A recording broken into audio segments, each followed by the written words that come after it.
What up, brony ponies and some of you phonies? Tootsie Forever here. Now, remember when Friendship is Magic ended? Everyone was super sad and depressed. Then all of a sudden, IDW was like, "What? Friendship is Magic isn't over. It's just continuing in the comics. Yeah, with season 10. Yeah, almost everyone saw through IDW's scheme on this one, and the ones who haven't tried to convince themselves the show was still alive in some form. Over time, I've seen fewer and fewer people defending Season 10 and just see it for what it is. An Elseworld story. Despite the comics being officially licensed by Hasbro, their ties to the show should always be taken with a grain of salt, as according to IDW sources, the comics are canon until the show says otherwise. This response always came off as a lazy cop-out, and now that the show is over, the comics don't have to worry about being contradicted anymore. I think it should be up to the viewer, or reader in this case. Now, I will only be referring to what happens in the Season 10 Omnibus, so anything outside of that will be ignored.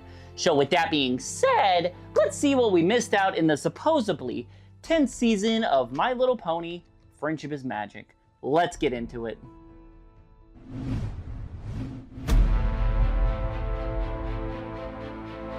Our story begins with the new ruler of Equestria, Twilight Sparkle, before she turned into Celestia, who's hosting a special gathering in Canterlot where we see both new and old returning characters make an appearance. She gives a presentation about her desire in to usher a new era of Equestria by expanding the reach of friendship to more nations. Wait, are we just doing Season 8 again? Yeah, they formed alliances with other nations because they faced a grand threat and they all had to come together. Are we just doing that again? I guess so. Since Twilight Sparkle is so busy ruling Equestria and all, she entrusts this important task to her friends, each of whom forms a group with a cast of supporting characters, who were all carefully hoof-picked with their special talent in mind.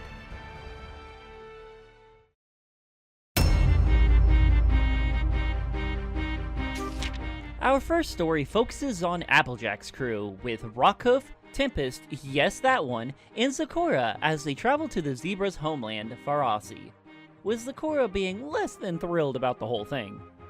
Zecora was always a fascinating character, as she was the only one to speak in rhyme and was the only zebra we ever saw in the whole show, so everyone was curious. Do all zebras speak like her, or was she cursed to rhyme all the time? Well, I wish that were the case, but let's find out. Zecora is not pleased and refuses to be a part of any of this, while Applejack thinks she should be grateful. I guess ignorance is bliss. The two get into a heated argument where things get intense. AJ talks about her foreign land while Zecora takes offense. The zebra starts a serious talk on why and remains stern, clapping back at Applejack with her deceased mother. Oh, burn. The two make up as they come to an understanding, ready for the journey ahead that will be ever expand. You know what? Zecora's rhyming isn't consistent in this whole issue, so why should I be? At the port, they say goodbye to friends and family and set sail to Vari. Along the way, Tempest gets into a fight with the weather.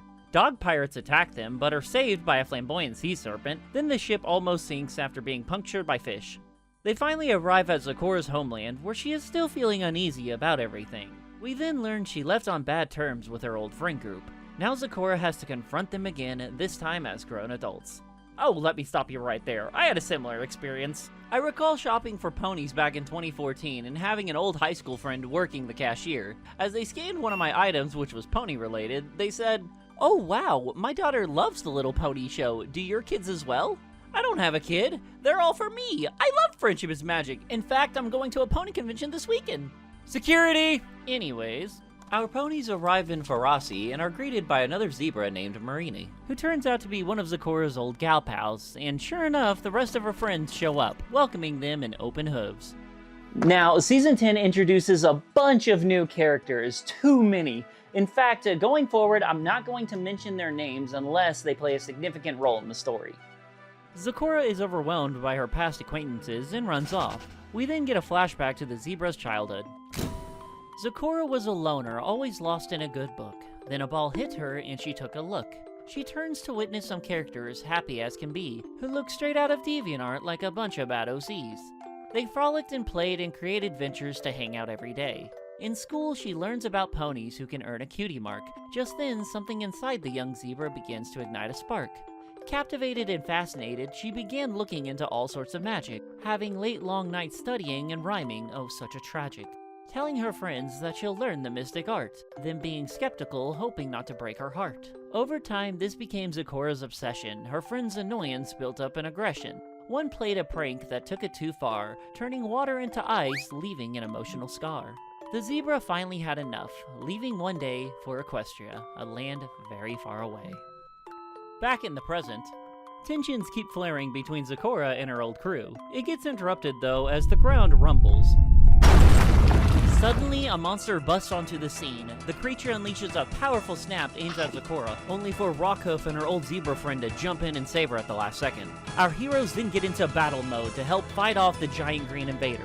Just then, the prince shows up, fending it off, revealing that he's been on the hunt tracking it all day. He warns that these attacks have been appearing more and more frequently, threatening their land. Realizing the danger, Applejack and her team offers their assistance by joining forces with Zecora's old gang, combining their strengths in order to put an end to this threat once and for all. So, let's talk about Zecora's friends.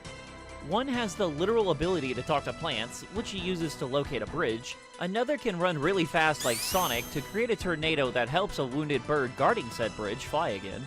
While the other two wield water-based powers that can shape it into a liquid or solid form. Let's hope they don't discover bloodbending. Oh, and Marini from earlier is just a zebra. She don't do anything. Hey, they needed Zecora to have at least one zebra friend in her home country. And no, the prince guy doesn't count. They all apologize for how each of them acted in their youth and make up with Zecora by, how else, singing an out-of-nowhere rock song, because when we read a comic book, we think of banger rock music. And when they come at you with lyrics like this, how can you say no? One time I told my dog to stay, then that doggy ran away. I looked everywhere, but I couldn't find that pup.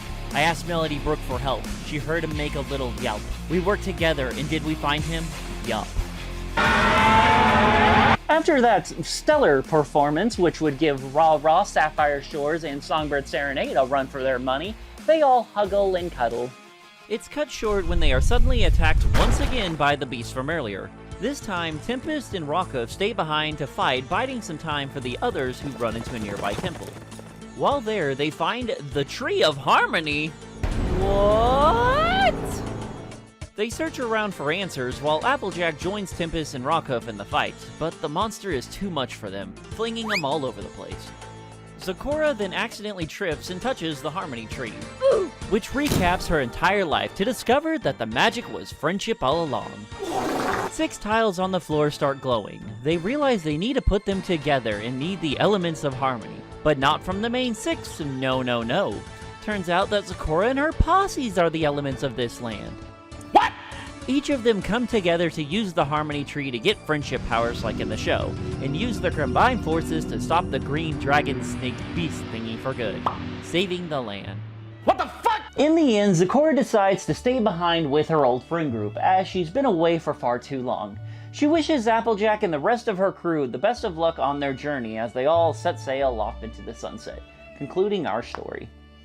Zecora is a very interesting character. Her backstory was always a mystery, which should have been left at that, as what expanded didn't do much for her history. The reasoning they gave for the zebra always speaking in rhyme, it should be studied, as it feels like they committed a terrible crime. The characters they introduce don't get much time to be fleshed out, just like our main ponies who act as outside observers throughout. Tempest made me laugh as she was always ready to battle at any given moment. Couldn't care less about the whole mission in general, just give her an opponent. There's really not much in here, so I'm gonna have to give it a 2 out of 5. Not really that interesting.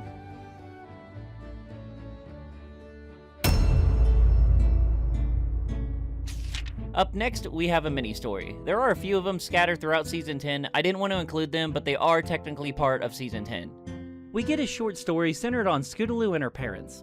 Yeah, remember these two who decided to pawn their daughter off on family members just so they could travel around the world playing Steve Irwin's family, just to come back years later to take Scootaloo away from everyone she's ever loved and cared about? These two! Well, now they're back, trying to get Scootaloo interested in their careers dealing with deadly animals. They nearly get their daughter killed more than once, and Scootaloo's not really interested in any of that. Scootaloo then talks to her aunts, her actual loving, caring parents who give the filly some much-needed advice. The next day, her deadbeats try to work with Scootaloo by doing things that she enjoys, like showing them the Cutie Mark clubhouse and taking part in skiing. In the end, the two admit that they are shit parents to Scootaloo, and just because you acknowledge your flaws doesn't mean everything is A-okay. This is some BoJack Horseman type levels of insanity, and you never want to go full BoJack. It does with Scootaloo apparently, as she accepts them with open hooves. These people are awful. Why? Scootaloo deserves so much better. These characters are absolutely garbage. This whole issue is garbage. 1 out of 5, next issue.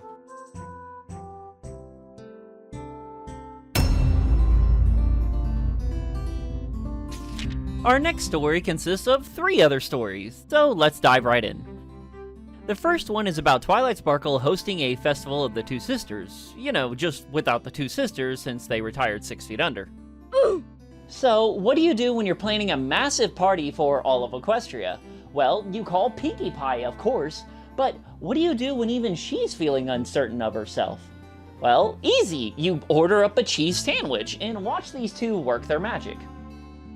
She meets up with him at the train station, and the two immediately start bouncing ideas off one another. They noticed a sinkhole that suddenly appeared and decide to hop in and explore, which leads them to the caverns underneath Canterlot. While in there, Cheese Sandwich accidentally trips and Pinkie Pie catches him as the two lock eyes as something between them starts to grow. And I'm not just talking about their friendship. Pinkie Pie takes some time to herself to reflect on these feelings as they are starting to cloud her judgment and affecting her thoughts. Could she be falling in love? She finally convinces herself to tell Cheese Sandwich how she really feels about him deep down inside, when all of a sudden, before she can get a word in, everything starts going quiet to the point where almost everything is on mute, and you can't hear one another.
Makes a speech about how laughter is always the best medicine, and the festival without the two sisters finally commences. Pinkie Pie and Cheese Sandwich have another moment together where they're alone, where Pinkie Pie finally opens up about how weird she's been feeling about Cheese all day.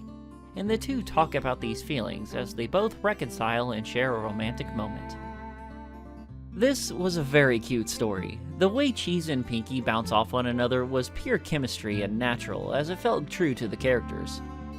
If I had to complain about one thing in this whole story, it's that some emotions were literally spelled out right in front of us, as if the writer thought that the readers couldn't understand actual characters' emotions and expressions. Overall, I think this story did a great job of building upon their relationship, so I'm going to give it a straight 4 out of 5. Not bad.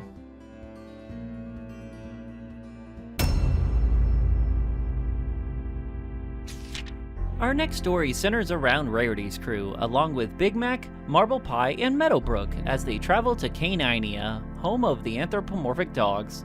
Remember the Diamond Dogs from Season 1? Yeah, these are their cousins. Distant.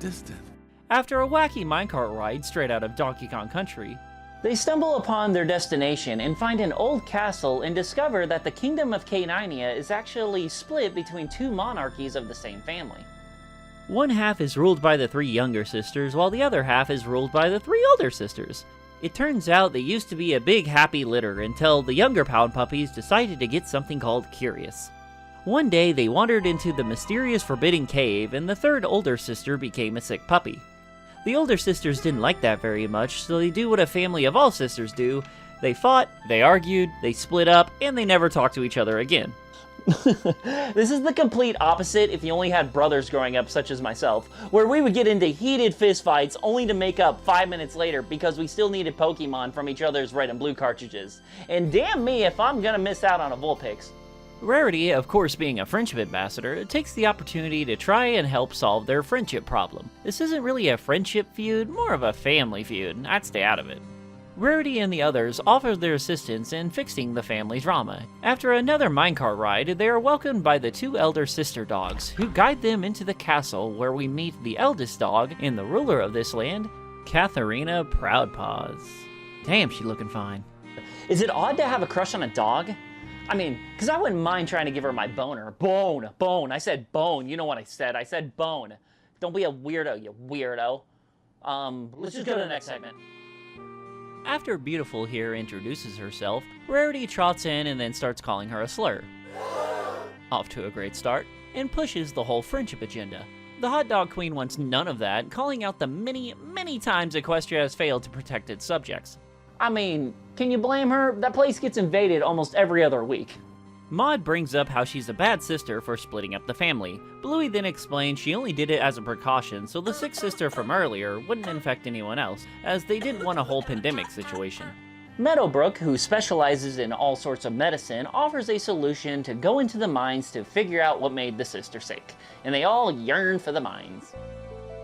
The queen agrees and they get lowered into the mines via an elevator and immediately notice some turtles eating some strange substance on the cavern floor called galena, which, after being consumed, produces a deadly toxic lead fart that caused the younger sister, after being inhaled, to develop lead poisoning.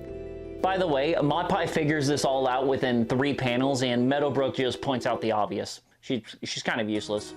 Some more turtles appear, chomping away eating at the cavern walls, which is a big problem as right above them is conveniently the old castle where the dog family used to live before this drama began.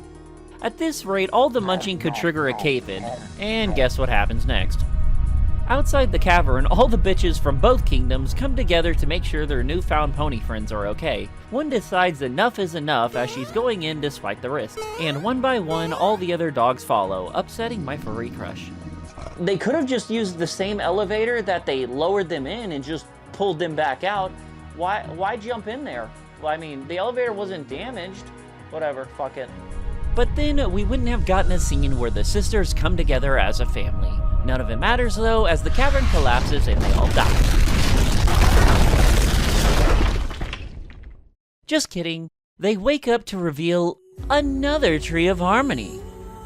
With 6 sisters and 6 elements, the connection is pretty obvious. They all gaze at each other emotionally and finally open up discussing their family trauma. In doing so, the tree's magic is unleashed, granting each of them superpowers by the elements of harmony.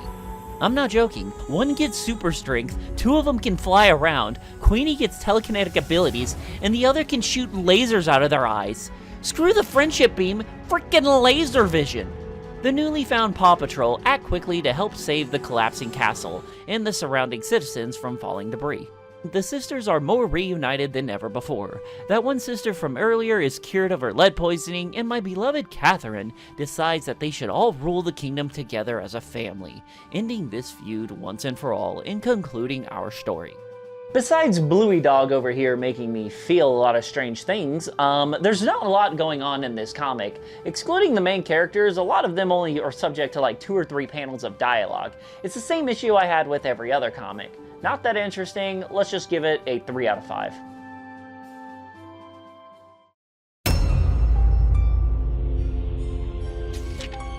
High above the clouds of Equestria, 2 teams are preparing to embark on their own friendship quest. The one we'll be focusing on is led by Pinkie Pie and Fluttershy, of course with Discord, Trixie, and Capper from the 2017 My Little Pony movie, as they make their way to the city of Panthera, because since we just had a story about canines, we might as well get one about felines. Trixie notices that Capper is feeling a bit uneasy and offers him the hoof of friendship to figure out what's going on. It's good to know that Starlight Glimmer is rubbing off on the Blue Diva.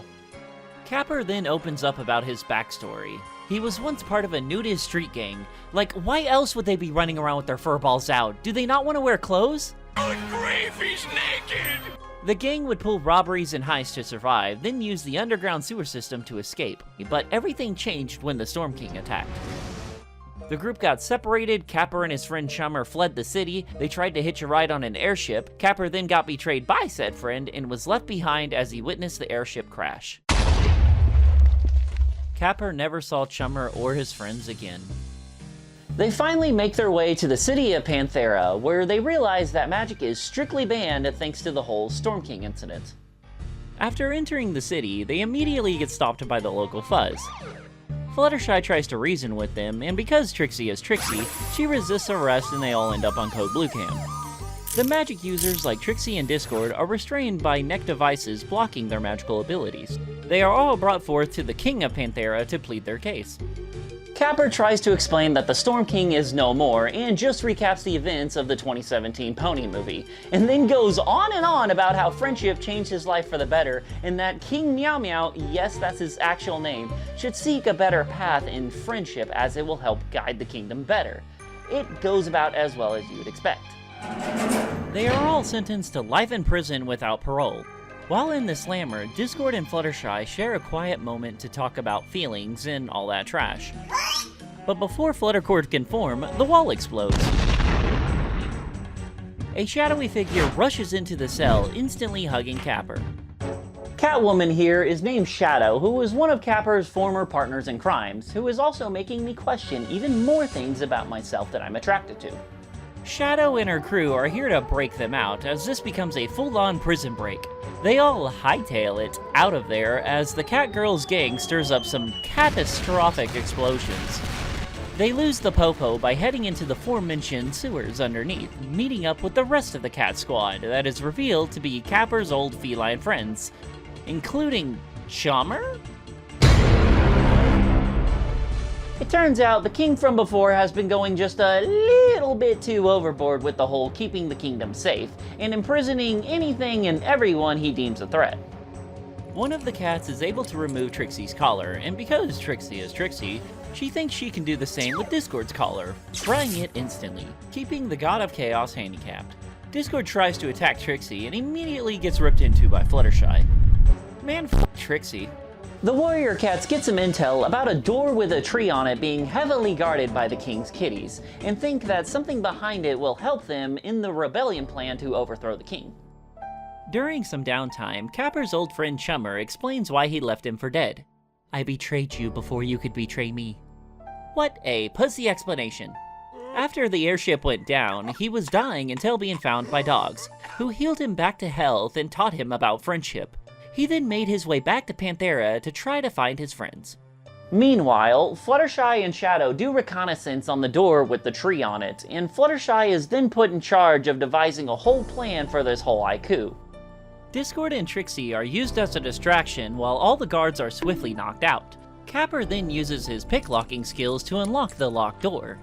Just then, King Meow Meow with all of his guards show up, surrounding them.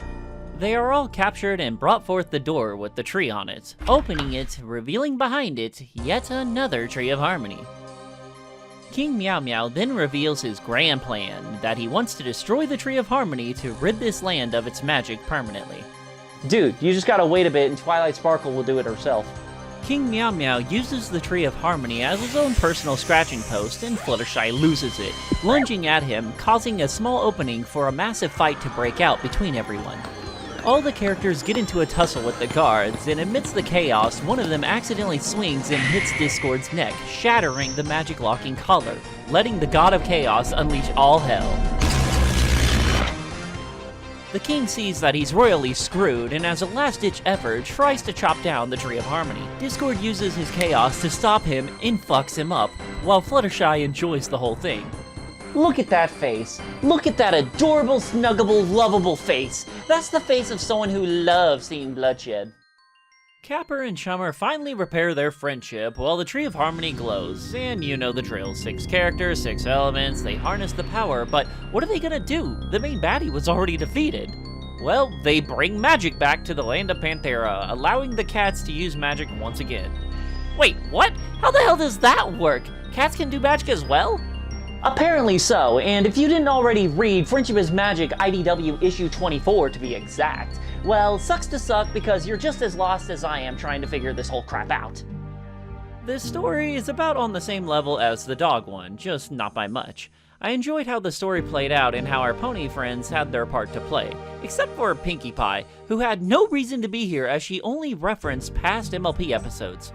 It had me in the first half, not gonna lie, but then somehow when the cats got magical powers, and apparently they've always had magic powers, it just kind of fell apart on me. So, I mean, I'm just gonna give it a 3 out of 5, same as the last one.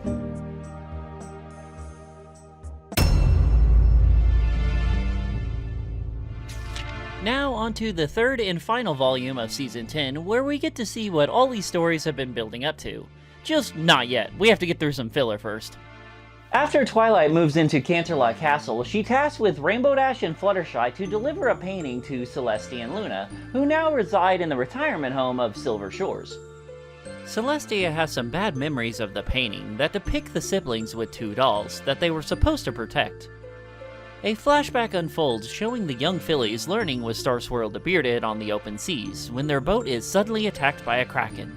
They survive the encounter and wash up on a nearby beach, but the dolls are nowhere to be found, lost to the open seas. Celestia is still very much overwhelmed by sadness because of this trauma, to the point where she's so depressed that she just stays in her bed crying like a child, being overwhelmed by sadness. Small tangent here, but out of all the things Princess Celestia has endured, like imprisoning her sister on the moon for 1,000 years, being captured by an evil changeling queen, nearly dying multiple times, and her kingdom going to absolute hell while her citizens are in constant agony, none of this holds the same emotional weight as losing a fucking doll? Are you kidding me? What? To be fair, I've seen bronies go through a similar experience when it comes to losing a plush, especially at a pony convention. Fluttershy, being as wholesome as she is, presumes maybe it was an accident that the Kraken attacked them. But Celestia wants none of that talk. Luna then suggests that they go out and find the childhood dolls.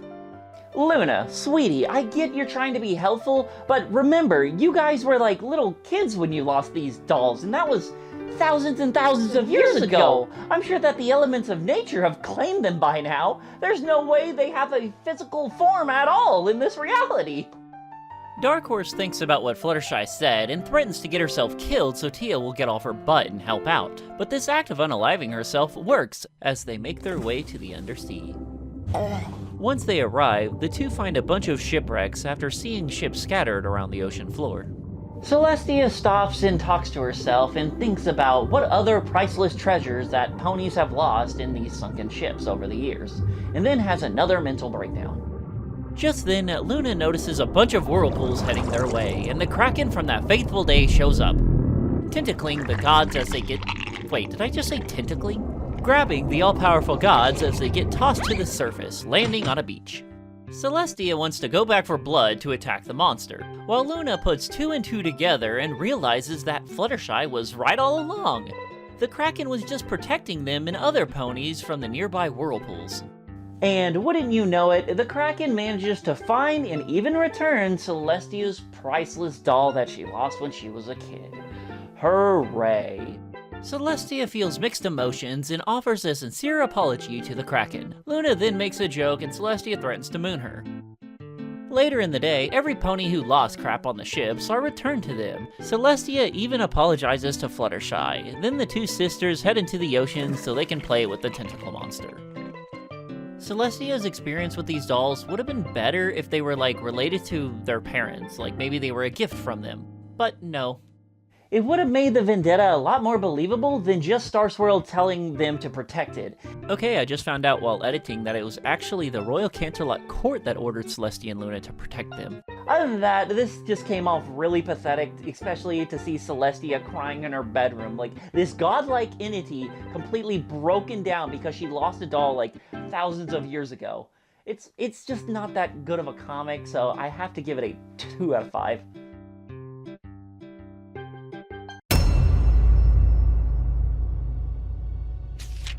Now, back to the ship everyone can agree on, Pinkie Pie and Cheese Sandwich.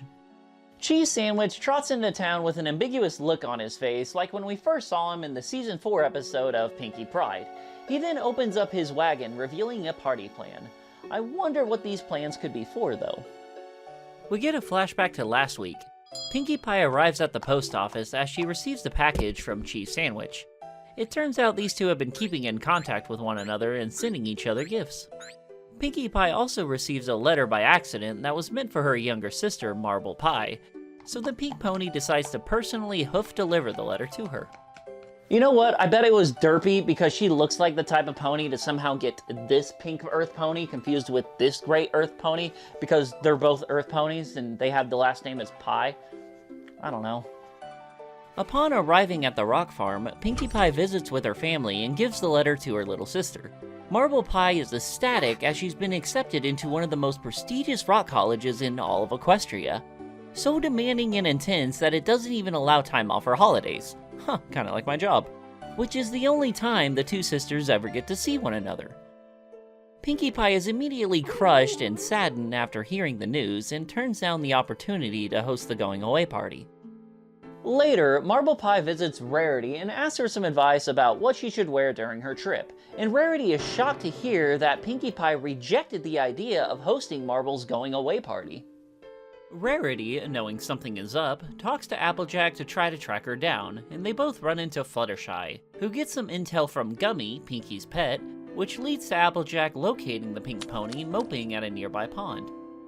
Pinkie Pie's not just sad, she's devastated by the thought that there's a small possibility that she could never see her little sister again, and the fear that the two will grow apart over time, which is really heartbreaking.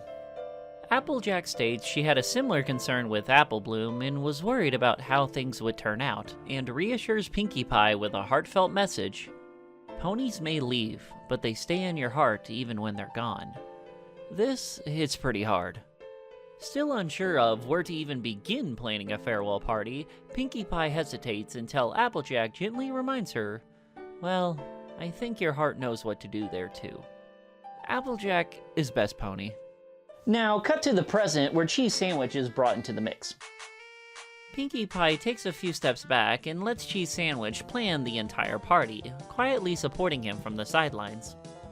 I don't think Pinkie Pie had an issue with planning the party itself, as I think she just needed someone there to really see her and kind of help her through something like this. And as we've seen from like previous Pony episodes and the last Pony comic, is that these two really do care about one another, and so it's good to know that Cheese Sandwich was brought into the picture to kind of help her out in this situation.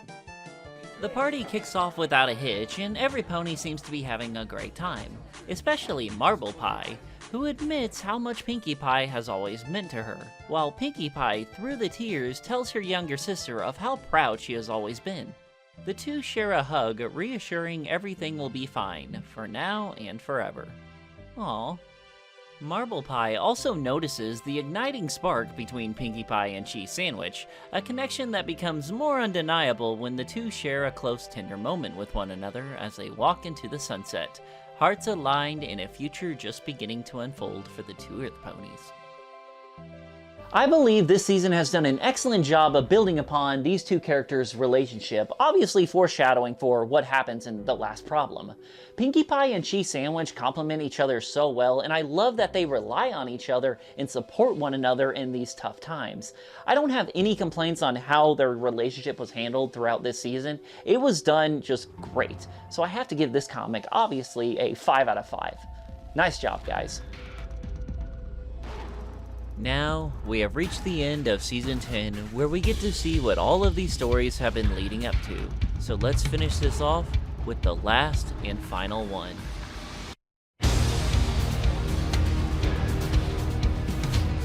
Oh, I almost forgot. This is also the 100th issue of the IDW Pony Comics.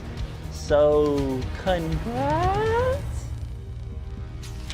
The last story focuses on Rainbow Dash's crew after they just dropped off Pinkie Pie and Fluttershy's team. Joining the Pegasus is Spitfire, Captain of the Wonderbolts, Lyra Heartstrings, Bon Bon, and Captain Ciliano from the 2017 My Little Pony movie. I swear they just put a bunch of random characters in a hat and then just picked whatever ones would be a cool team up. I mean, has Lyra and Bonbon ever had a conversation with Rainbow Dash, like, at all? I get it's fan service, but at that point, just use Derpy, man. As they cruise through the skies, Rainbow Dash is slobbing on a knob when she's suddenly alerted that they have arrived in Ornitha, the land of avian seas, and the birthplace of Captain Ciliano. This place just looks like a cleaner version of Griffinstone. After landing and exploring the city for a bit, we learn that Captain Ciliano's family once served alongside the royal household. We also learn that one of her old gal pals is getting married and that the whole city is bustling with preparations for the upcoming ceremony. They trot their way up to the castle, where the guard just believes their story and lets them in. They make their way to the royal throne room, and the gang discovers yet again for the 4th time in a row another Tree of Harmony, because apparently these things are more common than a single woman with 5 kids on a dating app. This Tree of Harmony has been retooled and repurposed into thrones for the royal family, where 5 out of the 6 thrones are glowing.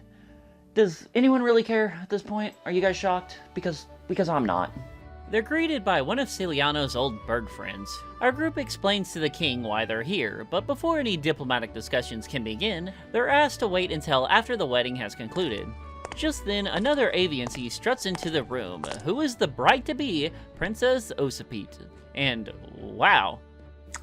First a dog, then a cat, and now a bird.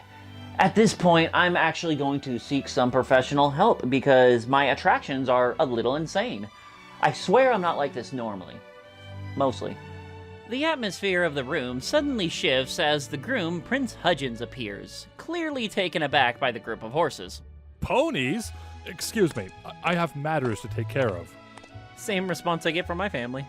Our pony group grows curious about the Tree of Harmony integrated into the castle. Princess Osipete offers to explain everything as she guides them into the Temple of the Elements of Love.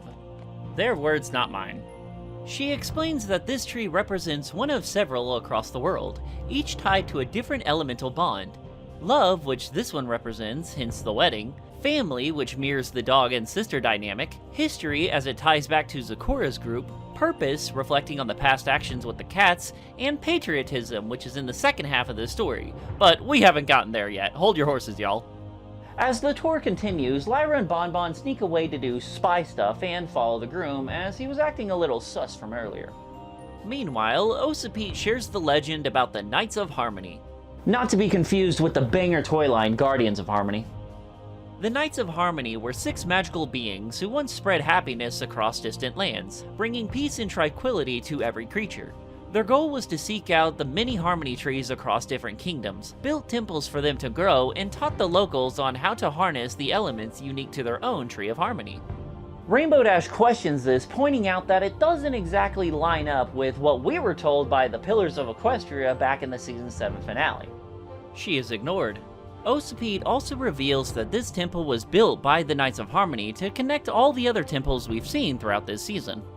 Oh yeah, I kind of forgot to mention this, but at the end of each story, or at least the stories that actually mattered, we are shown glowing bulbs turning on in this very same room, which is weird because they were all dormant except for one.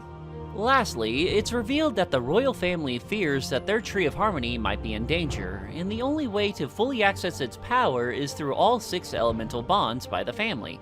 There's just one problem. One of the thrones still remains dark, and the arranged marriage is meant to fulfill that elemental role. But, surprise surprise, the bride-to-be, Princess Osipete, doesn't love the groom, Prince Hudgens. Truly heartbreaking stuff. It should have been me, not him! Meanwhile, Lyra and Bonbon run around the castle trying not to get caught, even though they were told earlier that they had full range access. They overhear a conversation between the prince and another mysterious figure. I'll do anything you want, but these ponies and this parrot friend of hers, what are you going to do to them? The two immediately get caught. Bonbon, you suck as a spy. Ciliano and Osipete have a private heart-to-heart about the whole marrying someone you don't love situation. Captain Ciliano hasn't seen her friend in years and comes at her with the whole, the Aussie I knew would never have married some bird she didn't love.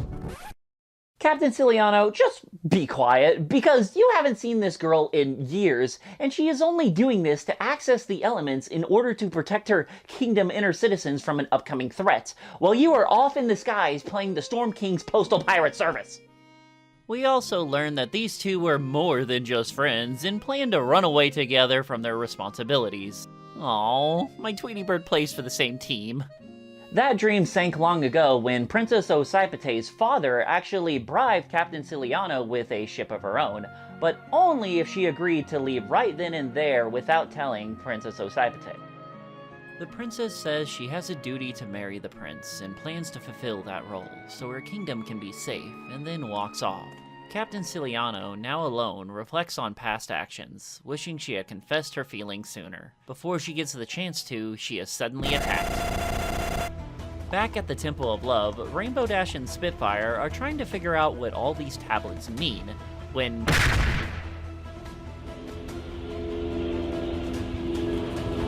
Captain Ciliano wakes back up on her ship, dazed and confused, but that can all wait though, as the ship is going down fast, while every pony else is still unconscious. Thinking fast, she throws Lyra and Bonbon out with parachutes, and then grabs Rainbow Dash and Spitfire to fly them out, but they're too heavy. They all have a rough landing, and everyone wakes up confused about what the heck just happened. They quickly put together that someone or something orchestrated this whole thing, and that if the princess marries the groom, then the elements will never work because I think it's not true love? I don't know, it's not really explained. They hatch a plan to use Rainbow Dash and Spitfire's speed to slingshot Ciliano back to Ornitha to stop the wedding, Angry Bird style. She rockets through the chapel window, about to execute Hudgens on the spot, but the royal guards swarm in after her. Just then, Rainbow Dash and the others bust in to back her up. Captain Ciliano confronts the groom of everything he's done, and he brings out a knife. Now be gone. She dodges and touches the unlit throne from earlier, now glowing. Everyone is shocked as it's revealed that Captain Ciliano was the missing piece all along. The power of gay. Prince Hudgens tries to stab Ciliano, and she takes out her sword and disarms him instantly. He then goes into a giant sob story about how he was once living on the streets until he was recruited by a mysterious figure for a better life. She found me in the street. I was ragged and molting. She said that if I did what she said, she would make me a prince. She made me handsome. All of a sudden, the mysterious figure appears as a magical bird thingy who refers to herself as one of the new Knights of Harmony. She reveals the plan that her and her siblings plan on destroying this land, and then after they're done, heading to Equestria and leveling it, destroying it, and taking over the world. We heard it a million times, yada yada yada. The team is not fond of this idea one bit, but before they can do anything, she uses her magical wand and strikes Prince Hudgens, causing him to grow bigger and bigger with the power of inflation. No! Sunbird, help me! I can't stop growing! The next time you see Equestria, it will be a burning pile of rubble, and you will know that it was all your fault. Rainbow Dash urges Ciliano to use the elements of harmony to save everyone, while they all agree that Rainbow Dash should fly back to Equestria to warn Twilight about the looming threat, but not before grabbing the tablet she saw earlier, rushing off, leaving the rest behind.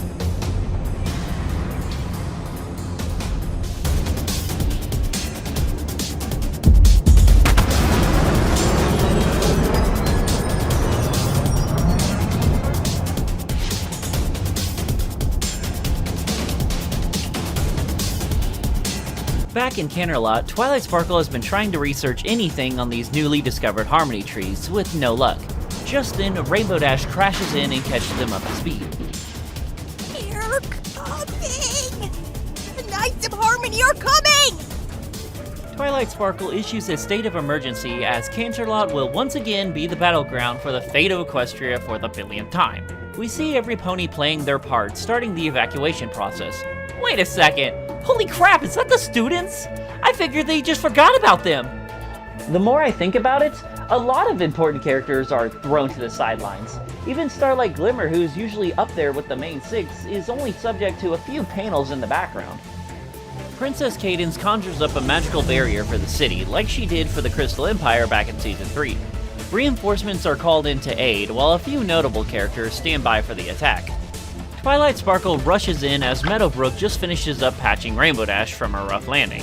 They reflect on the current situation and wonder why Celeste and Luna never had to deal with stuff like this, and point out how useless they were. Well, considering she lost her mind over a doll a few issues back, it kind of surprises me she stayed in power for as long as she did.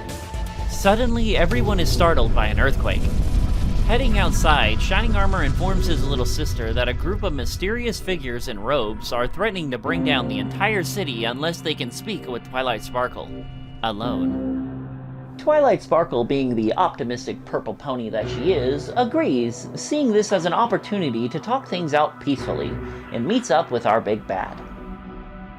I am Danu of Kunabula. I am the leader of the Knights of Harmony. Twilight is baffled as he doesn't look ancient. Danu offers to explain everything in exchange for the elements of harmony. Twilight replies that the physical elements were destroyed, now only existing within her and her friends. After learning this, Danu and his gang come to the conclusion that they must kill them all to rid the last remaining essence of the elements. So much for peace. Balor, can you see the magic of the elements within her? Yes, my liege. We must find all within the place that carry that magic and snuff it out. Then we move to the other temples. Yes, my liege. What about their force field? The Knights use dig and burrow underground, tunneling beneath Cadence's force field, reaching the city. As they emerge, nearby ponies charge in for the attack. Tyrannus, would you like to begin? That seems only fitting, my liege. I do represent the element of pride after all. Though they don't know it yet, pride is about to be their downfall. In fact, I think they'll be blown away. Perhaps it is my element of acceptance speaking, but some things are as they are, while others can change. For instance, the force I control. Water! I will always prefer the straightforward strength of the element of loyalty and the earth itself. I am a little tired. I did just fly all the way from the Bird Kingdom to join this fight. My name is Couragewind. I represent the element of equality. And honestly, I hope you don't take this personally. My name is Valor, and magic is my element. Just watch. Great trick, isn't it? And it's not even my favorite. Morrigan has the element of faith. Listen to her closely and she'll change your mind. You poor, fallen, broken ponies. You must feel so alone. Abandoned here by your queen. Forced to fight a war in which you never stood a chance. You should serve me. I will take far better care of you. No closing your eyes. Now that's cheating. Good. Now, let's go see that princess of yours. To sum it up, the equestrian forces get the royal cheeks absolutely clapped. Back at the castle, Twilight Sparkle informs every pony that they want the elements of harmony, which is kind of a problem because they were absorbed into the main six after King Sombra destroyed the Tree of Harmony. So we got a problem here. Meadowbrook points out how she and the other pillars were still able to use the elements of harmony within them, as they did in the Season 9 finale, along with the students? Fearing for the Student Six's safety, Twilight Sparkle remembers that she left him in the capable hooves of Starlight Glimmer, who, may I remind you, defended them against an attack from Queen Chrysalis back in the Season 9 finale. But the main six run out and find out that the Student Six were already captured by the Knights of Harmony. So, what happened, Starlight? I thought you were a broken, overpowered character, and that's why people love you. Danu, finally having Twilight's full attention, explains their story. Princess Ozipede already told us about the legend and mentioned how they went to other regions searching for the different harmony trees, now known as the global trees of harmony. While looking for the sixth harmony tree, it brought them to Equestria. Now, at the time their ancestors visited Equestria, it was under the strict chaos control of our favorite Jaconaquist, Discord, who cannot take anything seriously, and considering what was going on and how his mindset was back then, it didn't turn out well. While there, Discord's magic didn't affect the Knights of Harmony, and instead he used his influence on the nearby kingdoms to attack the Knights of Harmony's homeland for reasons. Because of this incident, over time the Knights of Harmony grew disillusioned with how the inhabitants of the other lands misused their gifts, believing that true harmony required absolute order, uniformity, and control, so they hid the Trees of Harmony along with their elements so they could never be found and used again. My god, there is so much lore and information that is just thrown on us with these characters who, may I remind you, are only introduced in this one issue. They never appeared in the previous issues that we talked about, which is wild because why not introduce each of the Knights of Harmony as like their main villains in the previous issues? Like, one could attack Zecora's group, one could attack the sexy dog, one could attack the cats, one could attack the bird, which kind of already did, but not really. But it's just so much information to just throw out in this final issue. Like, holy crap. Twilight Sparkle once again tries to reason with Danu, insisting that she and her friends use the elements for good, uniting kingdoms and spreading peace. But Danu isn't having any of it. Just then, Discord comes in and Danu loses it at the sight of him and launches an attack. Princess Cadence jumps in to protect him, declaring that Discord is her friend, only for Danu to respond by opening a pit and sending her 6 feet under. Furious, Danu demands the Draconicus be handed over. Twilight refuses, unwilling to sacrifice Discord, her friends, and the students for execution. Trixie conjures up a bunch of illusions of Discord, fooling the enemies into chasing after them. Meanwhile, the real Discord rescues Princess Cadence, and Twilight Sparkle finally decides that they have no other choice but to fight. Danu and the Waterbender get into a fight about their priorities. Discord appears once again, this time making copies of himself to split them all up. Danu then gives the final order to destroy all of Equestria as they go their separate ways. The magical bird from earlier, who almost brought down Othuria, chases a Discord through an alley, where she is cornered face to face with Rainbow Dash and the rest of our 6 ponies. You fool! You could have stopped this in Ornithea! This will only end in the destruction of your home! Considering the look on Twilight's face and the name of this alley, things are not looking good for this inflated bird. Ocellus, who transforms herself into Discord, lures the water guy towards the rest of the students, where Silverstream jumps in. Foolish child! My water will wash you from the skies! What are you? I mean, have you ever been finned by a fish? Not pleasant. They send out Yona like a Pokemon, and she uses the move Headbutt and smashes into the octopus. I'm assuming this attack killed him, as he doesn't show back up after this. Don't mess with the students, they have a body count. Next, we see another Discord variant being chased by the Ghost Bird, who uses mind control powers. She was suddenly being herded into a trap by none other than Mistmane. Starswirl makes a magical barrier, effectively trapping both Casper and the mind control ponies, while above, Meadowbrook and the Egypt pony hurl down potions. You think my forces will be stopped by a little liquid? Flood the alley, and they will still fight at my command! Not so fast, as it turns out these potions conveniently cure the mind-controlled ponies. It does what now? Then the Ghost Bird, who is fully transparent, suddenly gets her head smashed in by Rocco. Sure. And as for the Bull character who can control wind, we never see him get defeated. All the other knights get defeated in a panel, but the Bull character is not seen after that fight he has with Danu. So this writer straight up forgot about him. Danu, our big bad, has been fighting against Princess Cadence, Modpie, and Stygian, who have just been throwing high-powered rocks at the guy who can control Earth. Tired of this nonsense, he has a mental breakdown once again and starts the rumbling. We cut back to the main 6, who are victorious in their fight, when they hear the rumbling and quickly dash off to its location, leaving behind the ancient ancestral bird creature that almost took down Ornitha a little bit ago. Like, don't you want to tie her up to make sure she doesn't come bite you in the butt?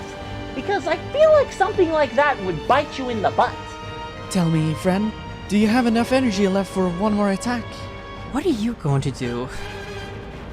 Our 6 ponies arrive to find Danu, exasperated and done with everyone's shit. Just then, the Pillars of Equestria show up along with the Student 6, and a random Spike appears.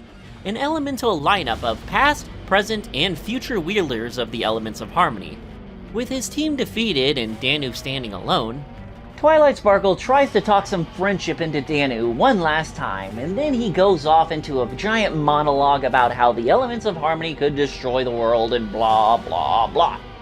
Our ancestors thought they could bring the world together, and eventually the world drove them apart. The same thing will happen with you. Your kingdom has remained stable because the other elements weren't in the world. Twilight counters, the discovery of these temples in elements isn't proof of power, it's proof of friendship strength, not a weakness. We don't have to be great at the expense of others, we can all be great together. Twilight? Who's that?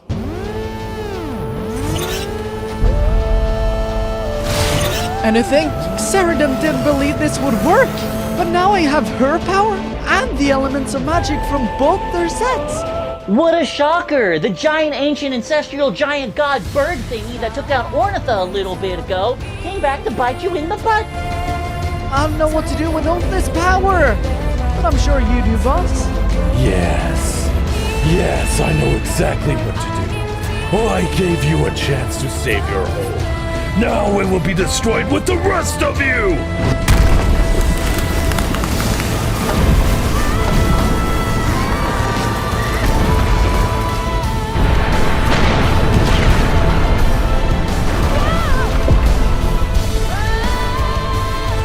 No, stop, cut the dramatic music. Look here, the entire city is being destroyed, ponies are fleeing for their lives, Applejack is injured, all hope is lost. Yet we have an out-of-place reference in stupid background jokes that suck all the dramatic tension away from this scene. Now, I gotta ask, if any of the main characters aren't taking this seriously, then why the hell should we be taking any of this seriously? Well, it doesn't even matter anymore, because the next page... just look. Coming seemingly out of nowhere from the chaos emerges a miraculous revival occurs as every character from the previous issues show up to save Canterlot. Like the cats from Panthera, the dogs from Caninia, the birds from Ornitha, and even Zecora's pen pals appear, all harnessing different elements of harmony, all united by plots to restore Canterlot and save everyone. Danu is in shock about what the fuck just happened. I think we all are, dude.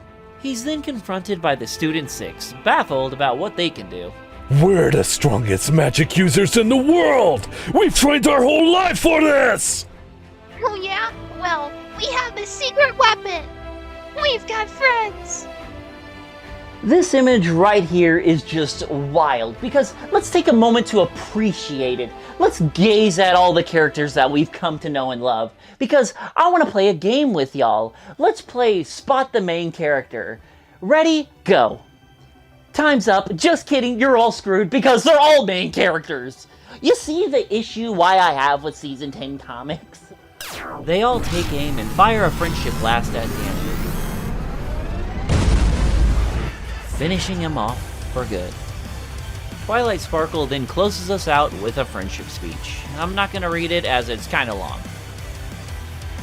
Sometime later, Twilight meets up with the ambassadors of the newly reconnected lands. Captain Ciliano now speaks for Ornitha, Kappa represents Abyssinia, and Zecora stands for Vari.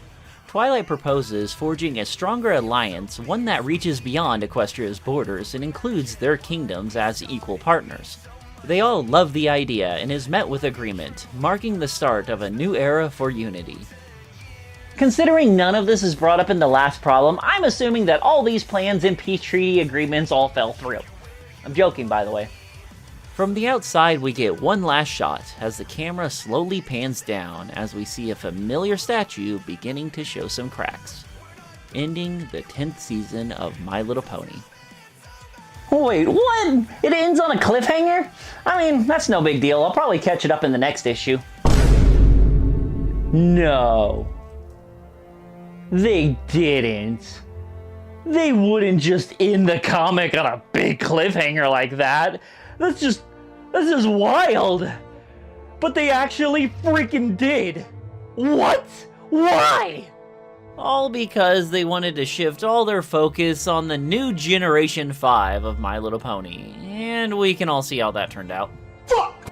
Overall, Season 10 is just... why? Why did this have to exist? Why? What was the point? I know what the point is, but it's like... it's just... why? Why didn't they just focus on small stories that expanded upon what was shown in the last problem? Didn't you want to know how the students got their very own window portrait? Or how Flurryheart took ruling the Crystal Empire?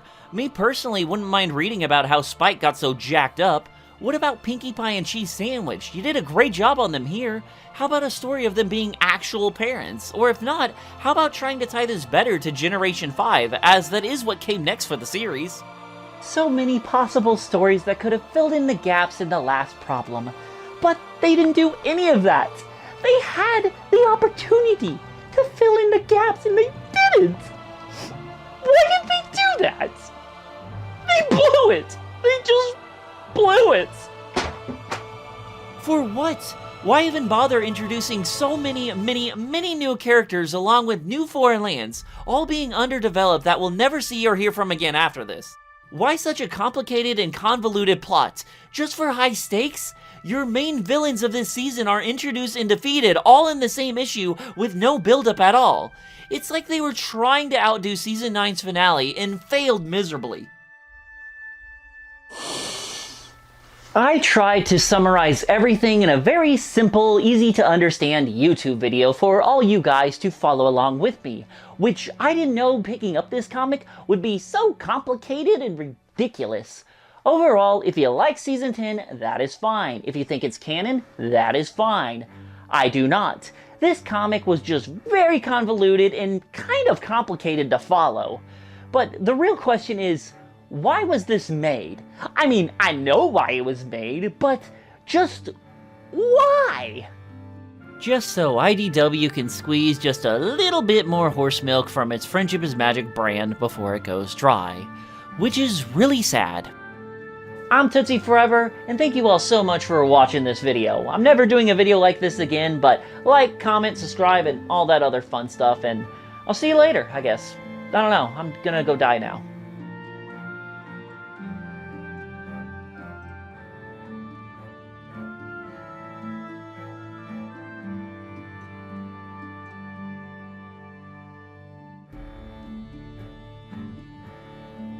Hey, thank you all so much for watching this video. If you liked it, then check out these other two videos that are on screen, and maybe consider subscribing if you would like.